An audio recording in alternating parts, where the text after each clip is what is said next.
चालू करते हैं। देखो, अब तक पिछली क्लासों में हम आईबीसी कोड क्लास कर रहे थे अपनी, ठीक है। आईबीसी का हमारा जो चैप्टर चल रहा है, क्लास लेट आ रही है, उसका रीज़न यही है कि मैं नोट्स बना रहा हूँ आपके ना, जो पेपर में आने वाले क्वेश्चन हैं उसके लिए आपको फाइनल एक बुक बना रहा हूँ। उसके लिए मैंने बताया था आपको आईबीसी कोड चल रहा है हमारा 2016 वाला, ठीक है। इसमें ओल्ड बुक और न्यू बुक दोनों हैं, तो दोनों के लिए एप्लीकेबल है। जो ओल्ड सिलेबस में देंगे उनके लिए भी, और न्यू में देंगे उनके लिए भी। ये बुक मैं न्यू की वाले भी फॉलो कर रहा हूँ। इसमें को थोड़ा सा सेपरेट दे रखा है, 2.3 दे रखा है। उससे पहले हम 3 क्लासेस डाल चुके हैं। आप आईबीसी कोड की क्लासेस देखो, जहाँ इंपॉर्टेंट क्वेश्चन थे मैंने बताया आपको कि ये क्वेश्चन आपको करके जाने हैं, ठीक है। आज बढ़ते हैं liquidation of corporate person. Corporate person का लिक्विडेशन मतलब एक तरीके से कंपनी की बात कर रहा है। आप बात करते हैं इसमें, ठीक है, क्या क्या प्रोसीजर है। हाँ, चालू करते हैं। Where the adjudicating authority brightness थोड़ा बढ़ा लेते हैं, 1 मिनट बस, 1 minute.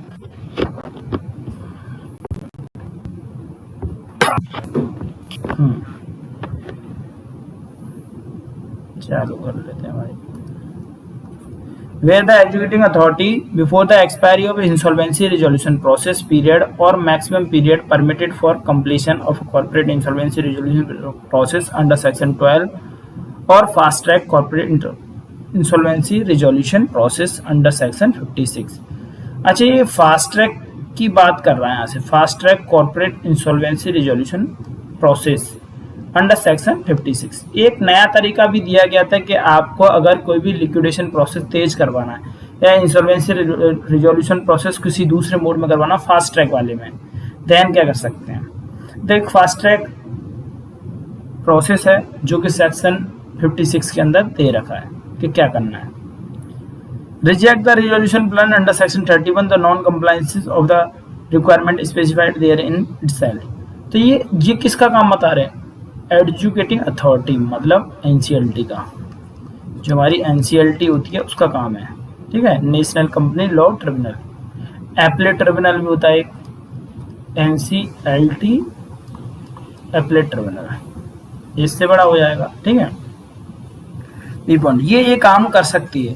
Pass an order requiring corporate debtor, क्या क्या मैनर है, क्या क्या रिक्वायरमेंट है। तो ये क्वेश्चंस अब मैं डायरेक्टली बात करूँ कि ये क्वेश्चंस क्या उस एग्जाम के अंदर पूछा जा सकता है, तो मेरे हिसाब से ये क्वेश्चंस नहीं पूछा जा सकता कि अथॉरिटी का क्या क्या काम रहता है।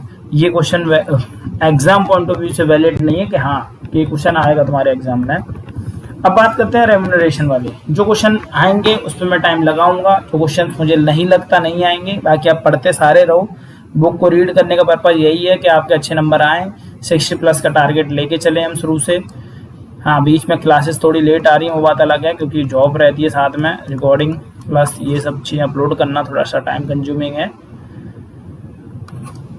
बट मैं आपके लिए बोल रहा हूँ, आपका जो सिलेबस है वो कंप्लीट हो जाएगा मे बी 20 अक्टूबर। अब मेरा नेक्स्ट टारगेट आप देख के चलोगे 20 अक्टूबर के आसपास में क्लास पूरी ख़त्म कर दूंगा। विद जो न्यू बुक लेके आ रहा हूँ मैं वो वाली भी आपके साथ शेयर कर दूंगा, ठीक है। बने रहें क्लासेस के साथ। अब बात करते हैं अपॉइंटमेंट या रेम्यूनरेशन ऑफ लिक्विडेटर। जो लिक्विडेटर होता है क्या रेम्यूनरेशन होती है, कौन उसको पे करेगा, कौन क्या देगा। तो ये भी एक रीड पर्पस के टाइप का क्वेश्चन है कि हाँ रीड करो और सिंपली आगे बढ़ो। पढ़ लेते हैं। The resolution professor appointed for the corporate insolvency resolution process as a liquidator unless replace by the adjudicating authority, जब तक उसे रिप्लेस नहीं करते। All power of the board of directors, सारी पावर रहती है उसके पास। की मैनेजरियल पर्सन्स है उसके सारे अंडर है, उसके क्या क्या पावर्स हैं यहाँ पे देखो जितनी भी आगे। Resolution plan submitted by the resolution professor was rejected, वो रिजेक्ट कर सकता है। The board recommended replacement of the resolution professor by adjudicating authority for the reasons to be recorded in writing. आगे, resolution professional fails to submit the written consent, executive authority may appoint another insolvency professional liquidator on the recommendation of the board। अच्छा, क्या क्या powers and duties हैं liquidator की। अच्छा, power and duties पहले ये important question में आता था, अभी के फिलहाल में कुछ टाइम से ये क्वेश्चन इंपॉर्टेंट में नहीं आया, बट हम इसको करके जाएंगे बिकॉज क्वेश्चन का कुछ भरोसा नहीं वो क्या आपको दे दे, ठीक है। तो हम तो इसको करके जाएंगे, इसे इम्पोर्टेंट मार्क करेंगे, वेरी इंपॉर्टेंट नहीं इम्पोर्टेंट मार्क करेंगे। लिक्विडेटर का क्या काम होता है, मैं आपसे पूछूंगा लिक्विडेटर के पावर और ड्यूटीज क्या हो सकती हैं, तो आप वेरीफाई क्लेम्स, लिक्विडेटर पोजीशन में जाओगे तो आपको सेटल्ड करना पड़ेगा सारे क्लेम्स को। तो verify claims all the creditor to take into the his custody all control of assets, property ले लो, कंट्रोल जितना भी कंट्रोल है तो उसके अंडर आ जाएगा। इवेल्युएट करेगा assets and property of the corporate debtor, देखो वेरीफाई करना, कंट्रोल ले लेना, कस्टडी में ले लेना, टेक कंट्रोल, ठीक है, इवेल्युएट करना, take such a measure of protect and prevention, protect करना किसका, प्रीमाइसेस का, एसेट्स का, प्रॉपर्टी का। To carry on the business of corporate debtor for the beneficial of liquidator, carry करना बिजनेस को, ठीक है।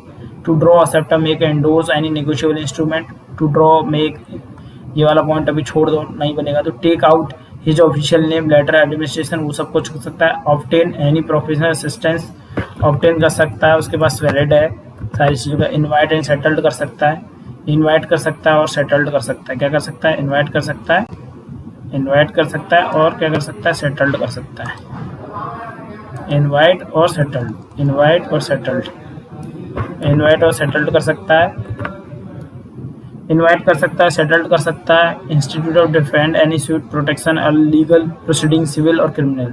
अच्छा, जैसे आप देख रहे हो कि इतना बड़ा क्वेश्चन है तो कितने पॉइंट आ सकते हैं, तो मे भी तो ये 4 नंबर में पूछ ले, 5 नंबर पूछ ले, 6 नंबर में पूछ ले, तो आपको 5-7 पॉइंट, जितने नंबर का क्वेश्चन होगा, जितने पॉइंट आप लिख दोगे, ये बड़ा इंपॉर्टेंट पॉइंट रहता है ये वाला।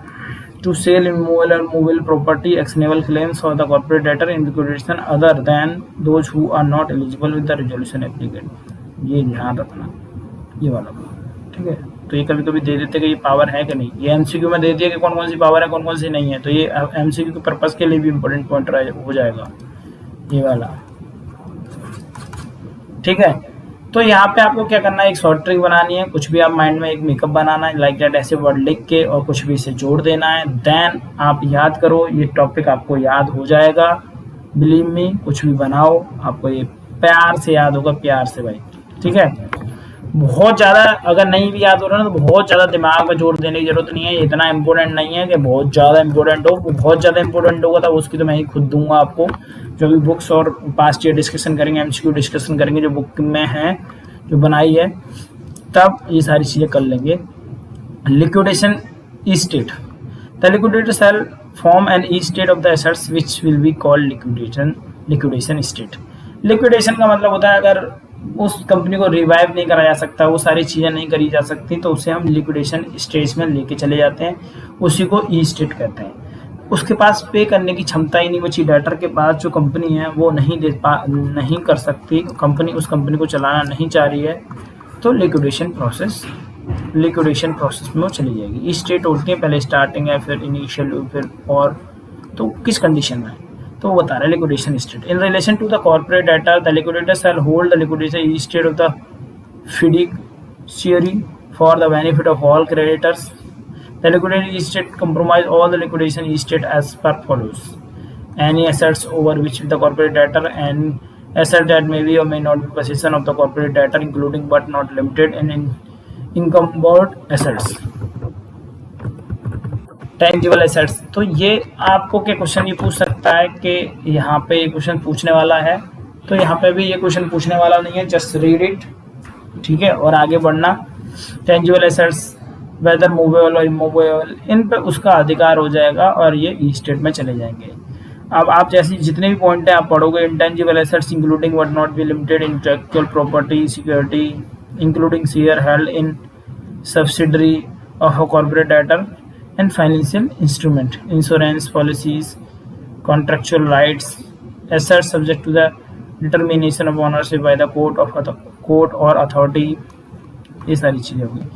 The following shall not be included in the liquidation estates. These shall not be used for recovery in the liquidation estate owned by the third party which are in the possession of a corporate debtor, including assets held in trust for any third party, bailment contract, all sums due to any workman or employee from the provident fund, pension fund and gratuity fund, ये सारी चीजें हो गई। ये information just read it, आपको बस simple read करना है इसको, बहुत ज्यादा ध्यान नहीं देना। यहाँ से कुछ ऐसा कुछ खास बन नहीं रहा है जो बनने लायक हो, एग्जाम में देने लायक हो, ठीक है।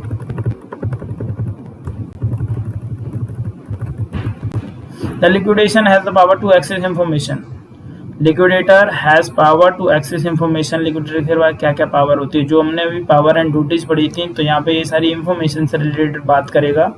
And information utility, credit information system regulator under, ये भी आपको क्या जस्ट रीड करना है भाई, रीड, सिंपली रीड करना है आपको, यहाँ से भी कुछ खास नहीं पूछेगा वो। Ascertaining claims against corporate debtor, मैं आपको देखता हूँ इसमें कौन से क्वेश्चन इंपोर्टेंट है, 1 मिनट मैं थोड़ा सा देख लूँ, इसी चला जाएगा। Avoidance of under value transaction, certificate, जो क्वेश्चन है कि एग्जाम में, डिस्ट्रीब्यूशन ऑफ एसेट्स, ये बहुत जबरदस्त क्वेश्चन है, डिस्ट्रीब्यूशन ऑफ एसेट्स, इस पर ध्यान देंगे। डिसोल्यूशन, अगर कुछ नहीं हुआ तो डिसॉल्व कर दूंगा, डिसोल्यूशन ऑफ कॉर्पोरेट डेटर। हाँ, इसमें 1-2 क्वेश्चन इंपोर्टेंट है बस, बाकी सब रीड पर्पज के लिए पढ़ना है। तो चल 20-25 मिनट लगेंगे, जैसे 20-25 मिनट में खत्म कर देंगे। इसको जस्ट रीड करना है, इसको पढ़ लेते हैं क्या कह रहा है। इसको ये कहने का मतलब है ascertaining claims against corporate debtor, section 38, ascertaining claims against corporate debtor, the liquidator shall receive or collect the claims of creditor within a period of 30 days। MCQ के लिए इसे हाईलाइट करो, ठीक है। From the date of commitment of liquidation process, insolvency process अलग होता है, liquidation process अलग होता है, ध्यान रखना। ये इंसॉल्वेंसी अलग है, लिक्विडेशन प्रोसेस अलग है, मर्ज मत कर देना एक ही के साथ। एमसीक्यू के लिए है, ठीक है। अ फाइनेंशियल क्रेडिटर में submit a claim to the liquidator by providing a record of such claims within information utility. However, where the information relating to the claim is not recorded in the information utility, जो सबसे पहली class में हमने 5 पढ़े थे ना, 5 कौन कौन से क्या क्या काम होता है आईबीसी कोड के, वो 5 अथॉरिटी पढ़ी थी, एक इंफॉर्मेशन अथॉरिटी भी थी उसमें, information utility. The financial creditor में submit the claim with supporting document to provide the claim. An operational creditor में submit a claim to the liquidator in manner along with supporting and bankruptcy code 2016। a creditor who is a party in a, देखो यहाँ से सिर्फ एक MCQ का question important था, मैंने बता दिया, और मैं इसलिए सारी चीज़ पढ़ रहा हूँ, जहाँ से जो चीज़ इंपोर्टेंट होगी बताऊंगा। a creditor who is a partly a financial creditor or partly an operational creditor shall submit claim to the liquidator to extent of his financial debt in the manner provided section 3T8 subsection to extend his operational debt under section A within 14 days from the submission of may be withdrawn। अच्छा, एक बात इसने बोली ये वाली, ये 2 line ढंग से पढ़ लेना। अगर मान लो हाफ वो है और हाफ ये है तो उसका क्या होगा, डिवाइड हो जाएगा, इस तरीके से बनेगा उसका। इन लाइनों को दोबारा पढ़ लेना, एमसीक्यू पर्पज के लिए इस लाइन को दोबारा पढ़ना, आपको समझ में आ जाएगा क्या कहना चाह रहा हूँ, ठीक है। ये एमसीक्यू के लिए इंपॉर्टेंट था, वैसे कोई इंपॉर्टेंट नहीं था। एडमिशन और rejection of claim bye liquidator कर सकता है, ये भी एमसीक्यू के लिए इंपॉर्टेंट रहेगा, पढ़ लेते हैं। द लिक्विडेटर में after verification of claim and calling for the further document either admit or rejected in whole or in a part. If liquidator reject the claim, he shall record in writing for the reason of such rejection। अगर वो reject कर रहा है तो उसे reason देने पड़ेंगे। Section 40 sub section 1 of the insolvency and bankruptcy code 2016। The liquidator shall communicate his decision to the admission or rejection of claim creditor or corporate debtor within 7 days। ध्यान रखना, within 7 days, which may be appealed within 14 days। 7 दिन के अंदर अंदर बताना पड़ेगा। अगर कोई भी अपील करना चाहते हो उसके बाद दोबारा से, तो देन 14 डेज मिलेंगे, अपील कर सकते हैं। अच्छा, अब ये वाला पढ़ते हैं, अवॉइडेंस और प्रेफरेंशियल ट्रांजैक्शन बाय लिक्विडेटर क्या क्या कर सकता है। The corporate debtor is a closure of where that order of liquidation is possible, hence he may give preference to the some transaction where he may be interested. Creditor corporate debtor shall be deemed to have a given a preference if. यहाँ से कोई ऐसा कोई खास important question नहीं है ये, इसको आराम से रखना, ऐसे पकड़ना और ऐसे पढ़ा देना, ठीक है। जस्ट रीड इट, आगे बढ़ना। रीड भी क्या करना है, इसे नॉर्मली छोड़ देना, उसके रीड भी क्या ही मान लो उसको रीड करके चाहिए नहीं उसके अंदर। Order of adjudicating authority in case of preferential transaction. अच्छा, ऑर्डर क्या क्या दे सकता है, सिंपल ये भी। Require any property transfer in connection with giving the preference to be vested in the corporate debtor. Require any property to be vested if, जितनी क्या होती है पावर कंपनी की है ना, कंपनी की जितनी अथॉरिटी होती है, तो ऑर्डर कौन दे सकता है, एडजुडिकेटिंग अथॉरिटी। ये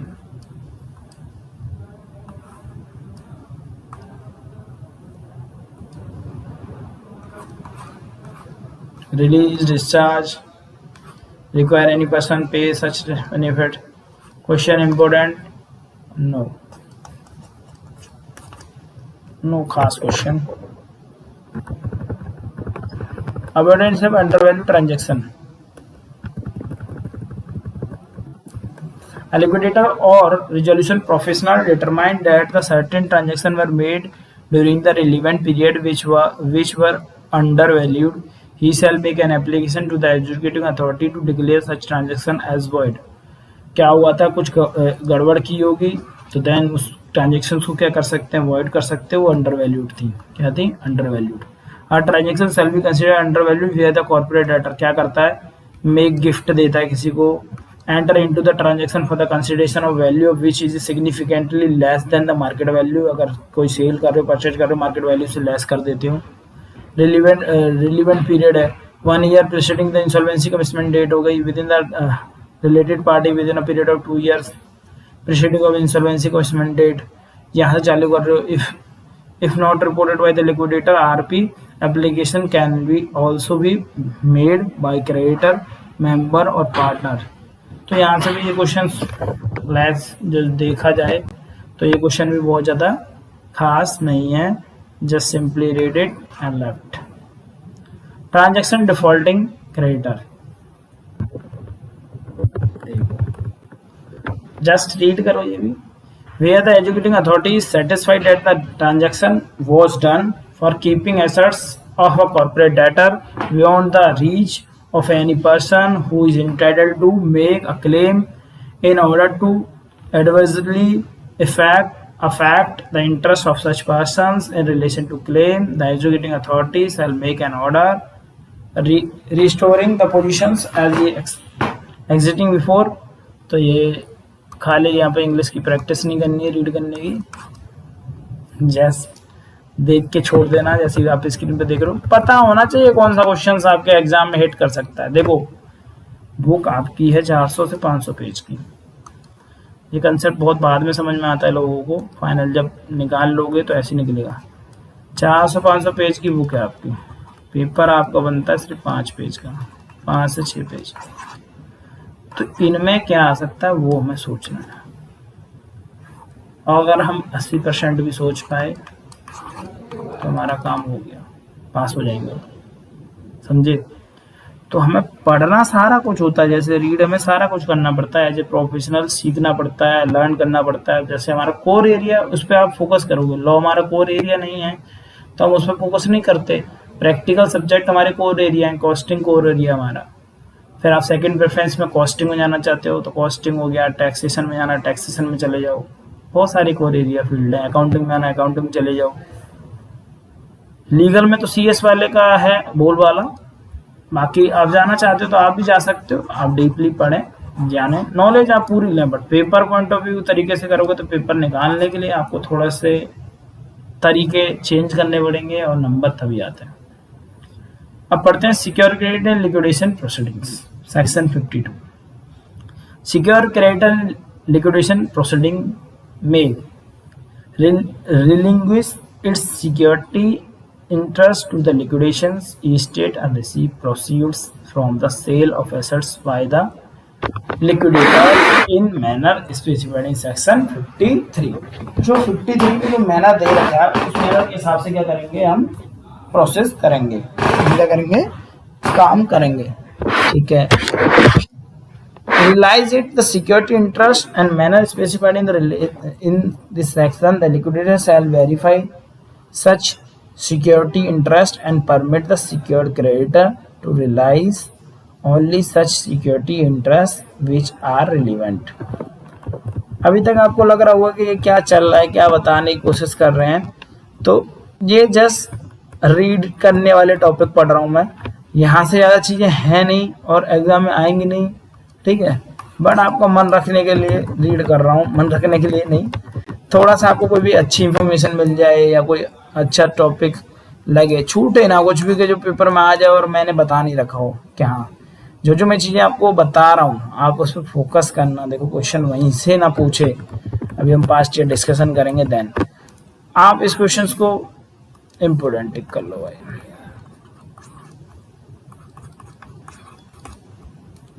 अब इस पर टाइम दो। डिस्ट्रीब्यूशन ऑफ एसेट्स, देखो डिस्ट्रीब्यूशन ऑफ एसेट्स का बहुत जरूरी रोल हो जाता है कि आप कैसे डिस्ट्रीब्यूट करोगे। एक कंपनी लिक्विडेट हो गई, ठीक है, कंपनी क्या है, इंसॉल्वेंट हुई, इंसॉल्वेंट तो पर्सन होते हैं, कंपनी क्या होती है, लिक्विडेट होती है। लिक्विडेट हो गई कंपनी, कंपनी डूब गई। अब कंपनी डूब गई तो आपको पता है कंपनी डूब गई तो कंपनी को पैसे जितने बचते हैं उसके एसेट्स को बेचने के बाद, तो किस मैनर में आपको पैसे देने चाहिए, क्या मैनर है, जो सेक्शन 53 में मैनर लिखा हुआ है ना कि किसको पहले दोगे किसको बाद में दोगे, वो सारी चीजें। The proceeding from the sale of liquidation assets shall be distributed in the following order of priority and within such period and in such manner as may be specified, namely, पहला point, insolvency resolution process cost and liquidation cost paid in full. पहले तो ये सारी cost दी जाएगी full. Then number आएगा किसका, B, the following डेब्ट which shall rank equally between and among the followings. ठीक है भाई, दिमाग में डाले ना, ये चीज इंपोर्टेंट है। Workman dues from the period of 24 months proceedings the liquidation commitment date and डेब्ट ओन टू सिक्योर क्रेडिटर जितने भी हैं, पहले किसको पैसा देना पड़ेगा, वर्कमैन को, फिर किसको देना पड़ेगा, सिक्योरिटी को। सबसे पहले किसका कॉस्ट कटेगी, इनकी, ठीक है।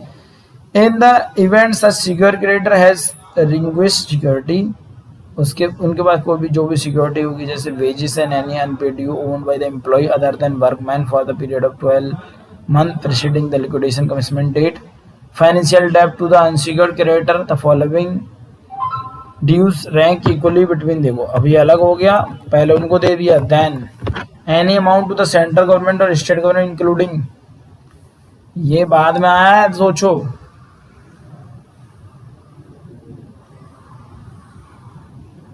कोई भी अगर बचा फंड है, कुछ भी है, ये देखो, और फिर ये वाला,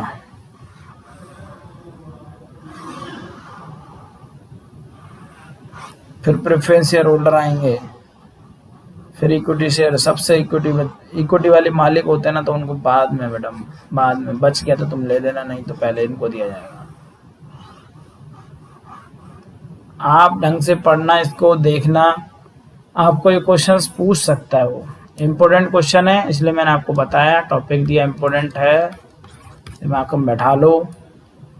अब आ जाओ डिसोल्यूशन। अच्छा, लिक्विडेशन और डिसोल्यूशन का मतलब समझो कि अगर कोई पर्सन है, जो हम प्रोप्राइटरशिप खोलते हैं, पर्सन है, वो डूब रहा है तो उसका डिसोल्यूशन होता है, अगर कंपनी डूब गई तो उसे लिक्विडेशन कहते हैं। तो ये डिसोल्यूशन ऑफ कॉर्पोरेट डेटर, अगर कोई नॉर्मल थी तो उसका डिसोल्यूशन हो रहा है, जितनी फर्म होती हैं, कंपनी का लिक्विडेशन, फर्म का डिसोल्यूशन, जो हमने चैप्टर भी पढ़े थे, डिसोल्यूशन, ठीक है, इन 11th क्लास आपको थोड़ा बहुत ध्यान हो 11th 12th में। तो dissolution of corporate debtor where the assets of corporate debtor have been completely liquidate, पूरी सब कुछ कंप्लीट हो गया है, ऑर्डर वगैरह पास हो गया है, वो सारी चीजें दे दी थी, देन क्या होगा, डिसोल्यूशन प्रोसेस स्टार्ट हो जाएगा। जैसे कॉर्पोरेट था, कॉर्पोरेट का लिक्विडेशन था, ऐसे ही इसमें एक ही क्वेश्चन इंपॉर्टेंट था इस चैप्टर में, जो मैंने आपसे डिस्कशन किया, आपने देखा। नेक्स्ट क्लास में हम मिलेंगे और मैं ये मंथ एंड होते ही वो वाली बुक आपको बोला था, एज प्रॉमिस किया है लॉन्च करने की, वो मैं लॉन्च कर दूंगा इम्पोर्टेंट क्वेश्चन के साथ। मैं कोशिश करता हूँ कि आपका जो सिलेबस है और सारी चीज़ें हैं वो 20 अक्टूबर तक फिनिश हो जाएं। आप भी फ्री, मैं भी फ्री, फिर एग्जाम पे फोकस करना। कल आपका रिजल्ट भी है, ठीक है। ओके, बेस्ट ऑफ लक, मिलते हैं नेक्स्ट क्लास में।